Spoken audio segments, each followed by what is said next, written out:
Revenue augmentation ಅಥವಾ ಒಂದು ಕಂದಾಯವನ್ನು ಹೆಚ್ಚು ಮಾಡುವ ಒಂದು ಅಗತ್ಯ ಯಾಕೆ ಬಂದಿದೆ ಸರ್ಕಾರಕ್ಕೆ? ಅದು ಬಹುಶಃ ಗ್ಯಾರಂಟಿ ಇರ್ಲಿಕ್ಕಿಲ್ಲ ಅಥವಾ ಇರ್ಬೋದೇನೋ, ಅದು ಬೇರೆ ವಿಚಾರ. ಆದರೆ ಒಂದು ತೀರ್ಮಾನವನ್ನು ಸರ್ಕಾರ ತಗೊಂಡಿದೆ.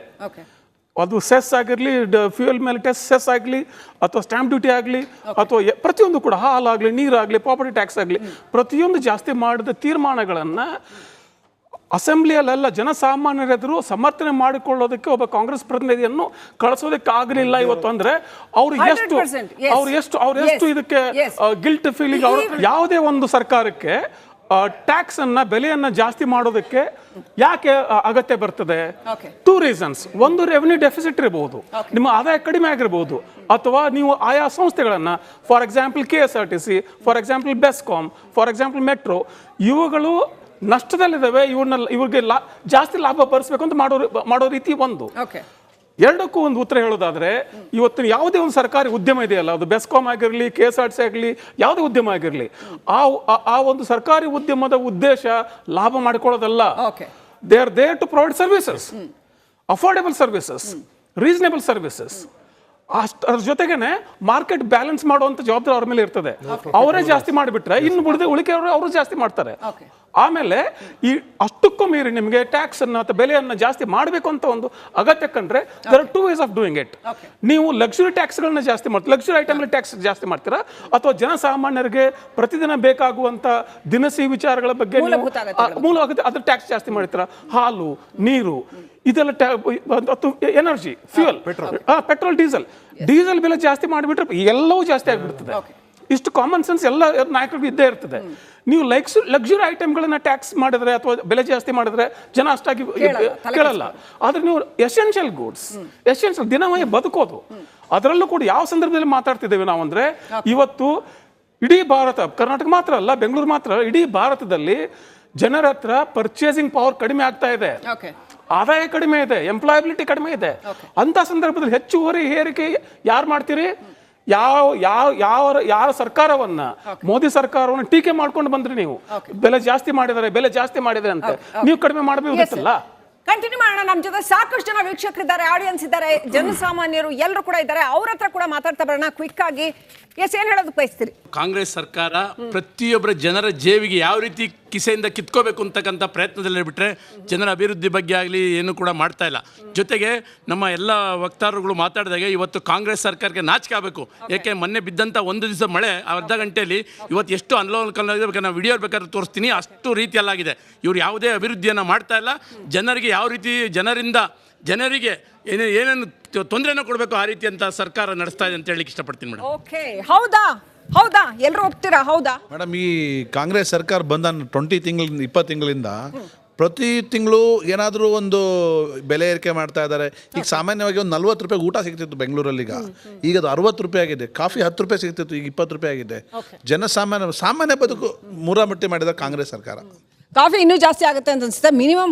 ಮಿನಿಮಮ್ ನಾನು ಹೇಳ್ದೆ, ಬೇಸಿಕ್ ಒಬ್ಬ ಬಡವ ಅಥವಾ ಮಧ್ಯಮ ವರ್ಗದವರು ಒಂದು 40 ರೂಪಾಯಿ ಊಟ ಮಾಡೋರು ಇವತ್ತು 60 ರೂಪಾಯಿಗಳು, 20 ರೂಪಾಯಿ ಇಲ್ಲಿಂದ ಬಂತು. 20 ರೂಪಾಯಿ ನಮ್ಮ ಜೇಬಿನ ತಗೋದು ನಮ್ಮ ಹೆಂಡತಿಗೂ ಸಂಬಳಗಳು ಜಾಸ್ತಿ ಆಗಿಲ್ಲ, ಅದು ಆಗಿಲ್ಲ. ನಮ್ಮ ಹೆಂಡತಿಗೋ ನಮ್ಮ ತಾಯಿಗೋ ಯಾರಿಗೋ ಇದು ಕೊಡ್ತಾ ಇದ್ದಾರೆ. ಇದೆಲ್ಲ ವೇಸ್ಟು ಈ ಕಾಂಗ್ರೆಸ್. ಓಕೆ, ಹೌದಾ ಏನು ಹೇಳಕ್ ಬಯಸ್ತೀರಿ? ರಾಜ್ಯ ಸರ್ಕಾರ ಯಾವಾಗ ರಚನೆ ಆಯ್ತೋ ಅವಾಗಿಂದ ಬರೀ ನಾಟಕನೇ, ಅದು ಬಿಟ್ಟು ಇನ್ನೇನು ಇಲ್ಲ. ಯಾವುದೇ ರೀತಿಯಾದಂಥ ಅಭಿವೃದ್ಧಿ ಇಲ್ಲ. ಆಮೇಲೆ ಜನರ ಬದುಕು ಅಲ್ಲೋಲ ಕಲ್ಲೋಲ ಆಗ್ತಿದೆ. ಇದೇ ರಾಜ್ಯ ಸರ್ಕಾರ ನೋಡ್ತಾರ. ಇದೇನು ಅಂದರೆ ಈಗ ಮುಂದೆ ಹೋಗ್ತಾ ಜನರ ಬದುಕು ನಿಜವಾಗ್ಲೂ ಬದುಕೋ ಪರಿಸ್ಥಿತಿಲೇ ಇಲ್ಲ ಮೇಡಮ್. ಎಲ್ಲಿ ಗಂಟ ಈ ಸರ್ಕಾರ ದರಿದ್ರ ಸರ್ಕಾರ ಇರುತ್ತೋ ರಾಜ್ಯದಲ್ಲಿ, ಅಲ್ಲಿ ಗಂಟ ಬದುಕು ನಿಜವಾಗ್ಲೂ ಆಚೆ ಹೋಗಿ ನೋಡಿ ಮೇಡಮ್, ಜನ 3 ಹೊತ್ತು ಊಟ ಮಾಡೋದಕ್ಕೂ ಕಷ್ಟ ಆಗಿದೆ. ಆಮೇಲೆ ಏಕಾಏಕಿ 4 ರೂಪಾಯಿ ಹಾಲು ಹೆಚ್ಚಳ ಮಾಡಿದ್ರು, 50% ಮೆಟ್ರೋ ದರ ಹೆಚ್ಚಳ ಮಾಡಿದ್ರು. ಯಾವ ಕಾರಣಕ್ಕೆ? ಆಮೇಲೆ ಮನುಷ್ಯ ಹುಟ್ಟಿದ್ರು, ಈಗ ಜನನ ಪ್ರಮಾಣ ಪತ್ರ ಅದು ರೇಟು. ಮನುಷ್ಯ ಹುಟ್ಟಿದ್ರು ಜಾಸ್ತಿ, ಸೊತ್ರು ಜಾಸ್ತಿ, ಮರಣ ಪತ್ರಕ್ಕೂ ಜಾಸ್ತಿ. ಬದುಕಕ್ಕೂ ಆಗಲ್ಲ, ಸಾಯಕ್ಕೂ ಆಗಲ್ಲ ಅನ್ನೋ ಪರಿಸ್ಥಿತಿ. ಒಪ್ತೀರಾ? ಹೌದಾ? ಯಾಕೆ ಹಿಂಗೆ? ಇಲ್ಲ, ಒಪ್ಪೋದಿಲ್ಲ.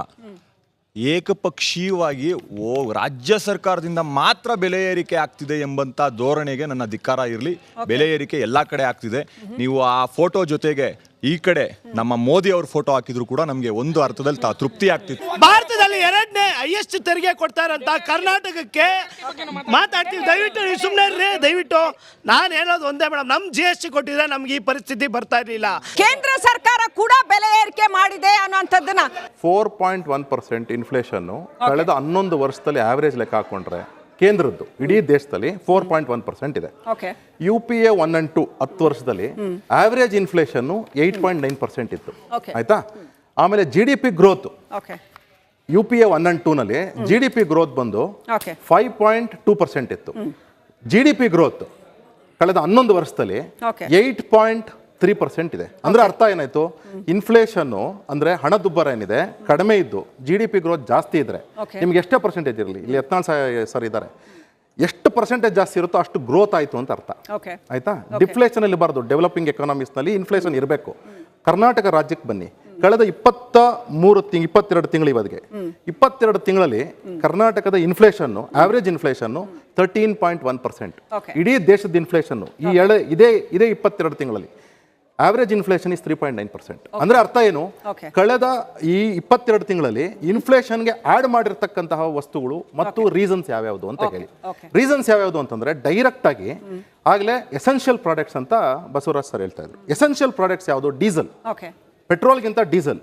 Luxury item petrol. ಓಕೆ ಆದರೆ ಡೀಸೆಲ್ ಅಂತಕ್ಕಂಥದ್ದು ಎಸೆನ್ಷಿಯಲ್ ಐಟಮ್. ಡೀಸೆಲ್ ಪ್ರೈಸಸ್ ಜಾಸ್ತಿ ಆಗಿದ್ದ ಕೂಡಲೇ ನಿಮ್ಗೆ ಕೇವಲ ಡೀಸೆಲ್ ಪ್ರೈಸಸ್ 5 ರೂಪಾಯಿ ಜಾಸ್ತಿ ಆಗಲ್ಲ. ಕ್ಯಾಸ್ಕೇಡಿಂಗ್ ಎಫೆಕ್ಟ್ ಇರುತ್ತೆ ಎಲ್ಲಾನು ನಿಮಗೆ ತರಕಾರಿ ಮತ್ತು ಎಲ್ಲಾ ವಸ್ತುಗಳನ್ನು ಸಹ ನಿಮ್ಮ ಇನ್ಕ್ಲೂಡಿಂಗ್ ನಿಮ್ಮ ಮನೆಯಲ್ಲಿ ಯಾವ ಯಾವ ವಸ್ತುಗಳು ಬಳಕೆ ಆಗ್ತದೆ ಎಲ್ಲಾದ್ರ ಪ್ರೈಸಸ್ ಜಾಸ್ತಿ ಆಗ್ತದೆ. ಹಾಲು 9 ರೂಪಾಯಿ ಹಾಲ್ನ ಜಾಸ್ತಿ ಆಯ್ತು. ಓಕೆ ಪ್ರತಿ ಸತಿನೂ ಸಹ 3 ಬಾರಿ ಜಾಸ್ತಿ ಮಾಡಿದ್ರು.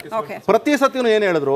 ನಾವು ಏನ್ ಮಾಡ್ತೀವಿ, ರೈತರು ಕೊಡ್ತೀವಿ ಅಂದ್ರು. ಓಕೆ ಒಂದ್ಸತಿ ಹೇಳಿದ್ರು ರೈತರಿಗೆ ಅಂತ ಹೇಳಿ, 2ನೇ ಸತಿ ಹೇಳಿದ್ರು ನಾವು 50 ml ಜಾಸ್ತಿ ಮಾಡ್ಬಿಟ್ಟಿದೀವಿ ಅಂತ ಹೇಳಿದ್ರು.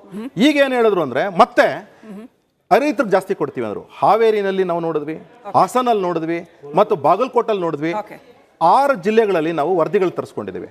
1 ರೂಪಾಯಿ ಜಾಸ್ತಿ ಮಾಡಿಲ್ಲ ರೈತರಿಗೆ. ಹೋಗ್ಲಿ ಬೇಡ, ಪ್ರೋತ್ಸಾಹ ಧನ ಅಂತ ಅಂದ್ಬಿಟ್ಟು ಯಡಿಯೂರಪ್ಪನವ್ರು ಮಾಡಿದ್ರು. ಯಡಿಯೂರಪ್ಪನವ್ರ ಕಾಲದಲ್ಲಿ ಮಾಡಿದ್ರು.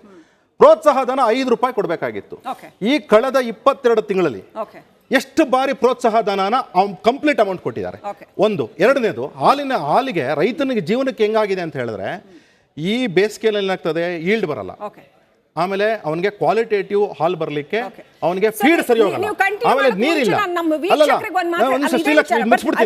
ನೀರಿಲ್ಲದೆ ಇದ್ದಾಗ ವಿಚಾರ ಹೇಳ್ಬೇಕು. ಇವ್ರು ಹೇಳ್ತಾ ಇರೋ ಈ ಪ್ರಶ್ನೆಗಳಿದ್ದಾವಲ್ಲ, ರೈತರಿಗೆ ಸಿಕ್ಕಿಲ್ಲ ಅನ್ನುವಂಥದ್ದು, ಹಾಲಿನ ದರದ ವಿಚಾರದಲ್ಲಿ ರೈತರು ಪ್ರತಿಭಟನೆ ಕೂಡ ಮಾಡಿದ್ರು, ಎಷ್ಟೆಷ್ಟೋ ಕೋಟಿ ಬಾಕಿ ಇದೆ ಅಂತ.